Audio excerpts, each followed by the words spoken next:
And so, Jodie, whenever you are ready, you unmute and begin, and we look forward to hearing your presentation. Mm-hmm. Thank you. My name is Jodie Buchholz, and I am also a fourth-year architectural engineering major. And I did my senior project also partnering with Journeyman International on an eco-industrial park in Uganda, Africa. My project advisor is a Cal Poly faculty member, Graham Archer. And I don't think he was able to make it today, but I appreciate all the help he has been. A huge element to this project has been the collaborative nature of it. I worked with Emma Peterson, and she was a fifth-year architect doing her thesis project also, as well as with women to travel to Africa in December. And we were able to meet people in Uganda, as well as travel to this location that is photographed on the left. This is our site, which at the time we weren't sure. We were scouting out different plots of land, and this is the site that we ended up landing on. And it's been so wonderful to get to work together with Emma, as well as with Journeyman and Graham, to be able to collaborate well and discuss, grab advice, and even when it became virtual, have good Zoom conversations, which ultimately led to the success of this project. So as I mentioned, the project is in Uganda, Africa, in the Rukungiri district, which is imaged in the Africa image on the left. And this site is encompassed and surrounded by banana fields. But this is a cleared out plot of land. And we had the opportunity to go and scope out the land and deal with and learn from the slope of the land as well as the light movement. And I had the opportunity to take some soil from the site itself and bring it back in hopes to test it in the Cal Poly lab to help understand the soil type for my foundation design.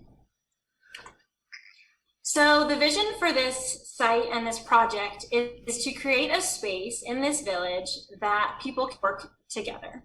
And so we're partnering with Empowering Villages, which is a company in Africa that works to bring sustainable energy in what you can see here is a shipping container, recycled shipping containers, which they call Empower Pods.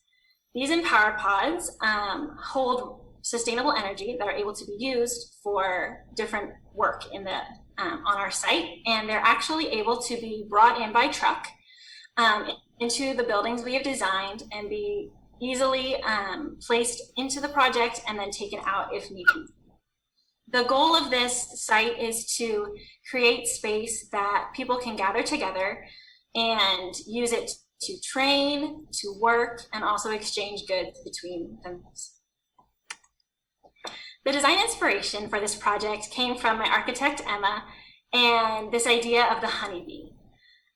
Beekeeping is something done in Uganda that we were able to see as we were driving by, lots of honeybees around, and we were able to see the impact of the honeybee in the fact that as a creature, they are community-centered and very unified, as well as the unique shape and beauty in the honeycomb design.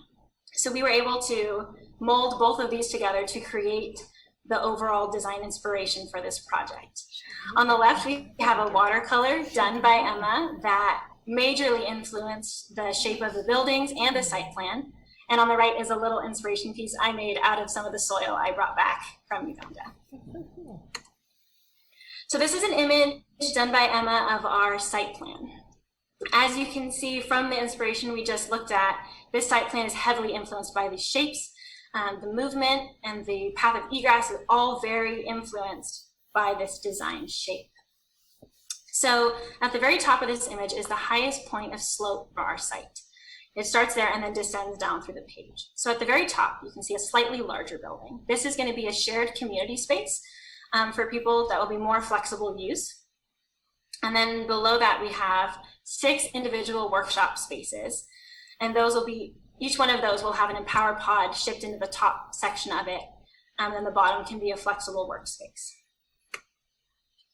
This is a section of our workshop design. The workshop specifically is the design that Emma and I decided to go detailed on with architectural and structural design.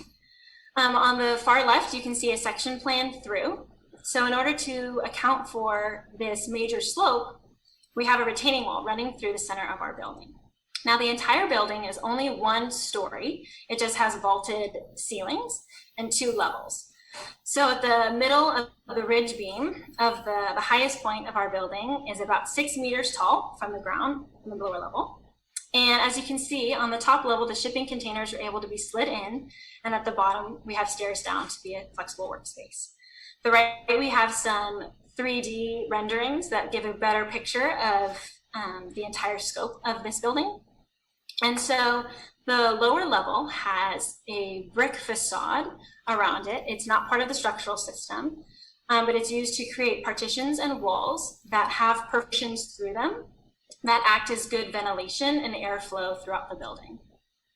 This hazier part you see is the top section of the building above the brick that extends to be the entirety of the walls on the upper section are eucalyptus screens. Eucalyptus is very common in Uganda, and the screens act as both a shade for the building, but also incredible ventilation. A lot of the buildings in Uganda don't have the same air conditioning and HVAC systems that have in the US, and so designing intentionally for airflow is extremely important because it gets very, very hot, and we wanted to be very mindful of the climate as well as the resource availability.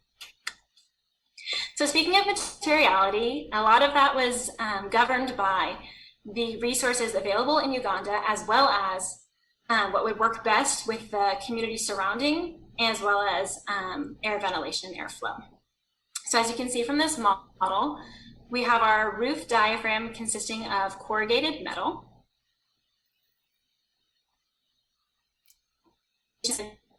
No. Uh-oh. It locked. Wonder if it's on her end. It's our internet or it's hers. Jodie, you still with us? Oh, it's it's her. hers. Shoot.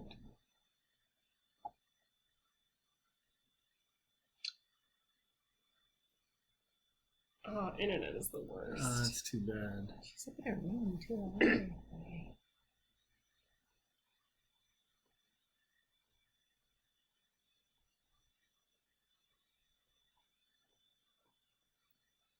She also might not know.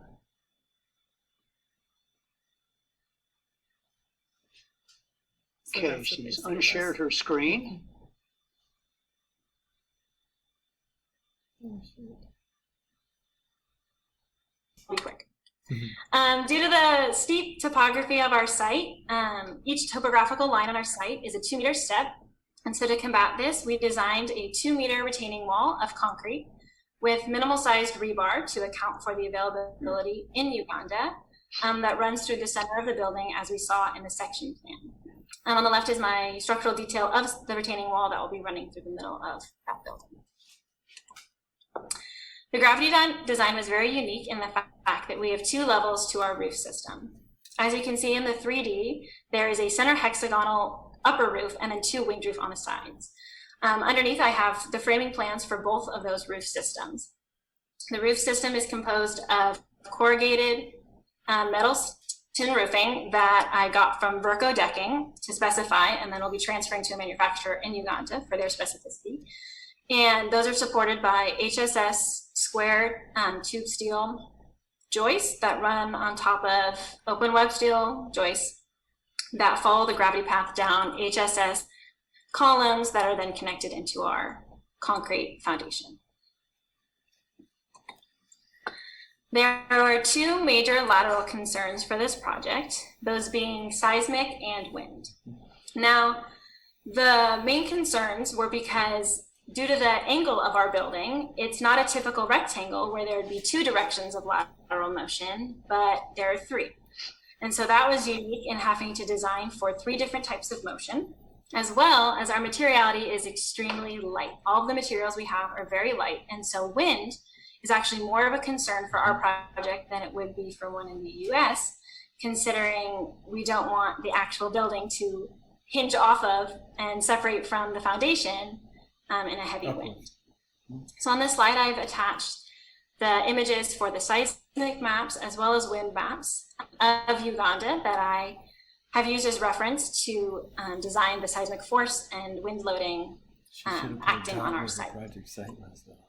In order to solve these lateral situations and these issues, I designed brace frames. These brace frames on the left will be put in each direction of the building to combat the lateral force that would be acting on it. The brace frames are composed also of HSS tube steel to maintain consistency throughout the building for ease of attaining such materials, as well as for strength. The other way to combat the wind uplift as well as the seismic forces in lateral is to detailed and check each connection from each member going all the way down the building to the ground to the roof. And so on the bottom I have a detail of the anchor bolts that will be connecting the HSS columns into the slab to secure that connection. And then on the right I have a detail of what the decking will be connected to the HSS below it, the roof joists.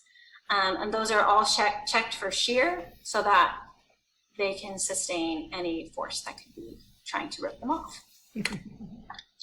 One of the major elements to this project, alone from the structure, was the fact that it's an international project. That's not something we learn in school. We are taught how to design and do structural work in the US. And so these are some of the major differences. I did my calculations and my designs in imperial units, as we do here.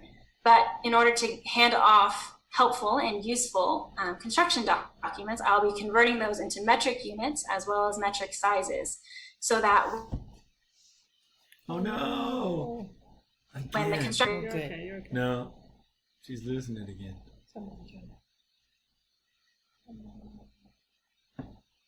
Why is their internet? welding practices are different in the US as they are in other countries, and so it's important to make sure that everything is done safely and done correctly so that none of the design strength is lost.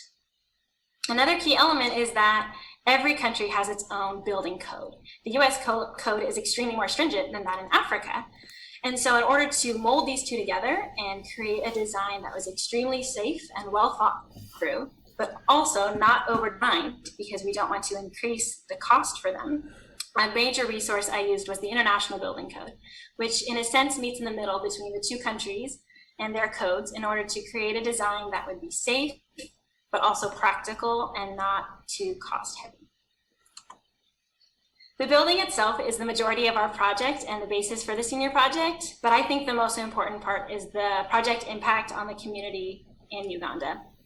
It's important because it's able to give a space where people in varying villages can come and gather together and use the Empower Pods to get sustainable energy and resources to do the work that they would like to do, to train their younger people as well as work together and exchange goods in a safe environment. And there's something very comforting about knowing you're in a building that was intentionally designed to meet your community as well as is safely built. I'd like to thank Emma, my architect, for her amazing work and her amazing design, as well as her open collaboration. We've been discussing and working through this project together for the last 6 months or so. I'd like to give a thank out to Journeyman International and all of the people that work there and how open they have been to communication, to Zoom calls, as well as Graham has been open to Zoom calls to help every step of the way and been very open to questions and advice, has made this project a huge success. Now I'd like to open it for questions if we have time. Great. We do have a few minutes. You were very poised under the failure of technology there. And does anybody have a question? Go ahead. We'll go by the same protocol of raise your hand if you've got one. And while everybody's thinking, then I'll ask one. It was the one I asked Emma, but she didn't have a chance to answer because you came back on. Most of us have not been to Uganda before. Tell me something about it. What surprised you most? What surprised me most was probably the amount of bugs was also shocking to me. But I would say that the condition of the country, I have not been to many places other than the US or Europe, and so I haven't gotten to experience road conditions of that format, or the way they do like market systems or farmers market is they just have timber shell structures, and then they're able to go and set up their own units, and they're extremely exchangeable And the sense of community